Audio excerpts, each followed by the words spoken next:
সরকারি কর্মজীবীরা কেউ সৎ, কেউ সততা রক্ষা করেন না। কেন করেন না? তাদেরকে যে বেতন ভাতা সুবিধা যেগুলো দেওয়া হয়, সম্মানের সাথে চলার জন্য এগুলো অনেক সময় পর্যাপ্ত হয় না। আমরা তো একটা সৎ বাংলাদেশ, দুর্নীতিমুক্ত বাংলাদেশ গড়ার জন্য লড়াই শুরু করেছি।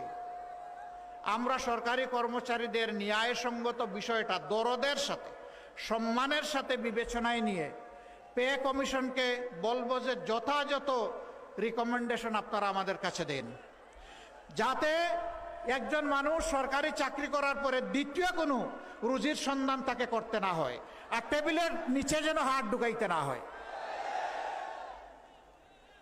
এরপরে যারা সততার রাস্তা ছেড়ে দেবেন তাদেরকে সংশোধনের জন্য চেষ্টা করব, সংশোধন না হলে কঠোর অবস্থান নেব।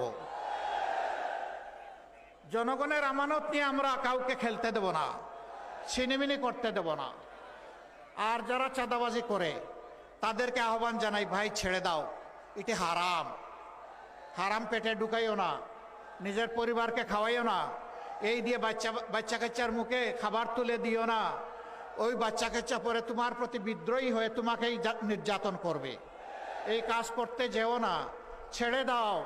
যদি তোমার সম্পদের অভাব হয়, আল্লাহ আমাদেরকে যা সীমিত সম্পদ দিয়েছেন তাই মিলেমিশে ভাগ করে খাবো, তবুও ছেড়ে দাও। তোমরা যদি ছেড়ে দাও, তোমাদেরকে সম্মানিত করা হবে, তোমাদেরকে শিক্ষা এবং প্রশিক্ষণ দেওয়া হবে, তোমাদের হাতেও তোমাদের মর্যাদার কাজ তুলে দেওয়া হবে ইনশাআল্লাহ।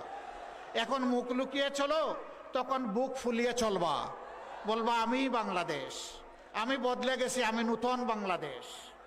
তখন তোমরা সেটা বলতে পারবা।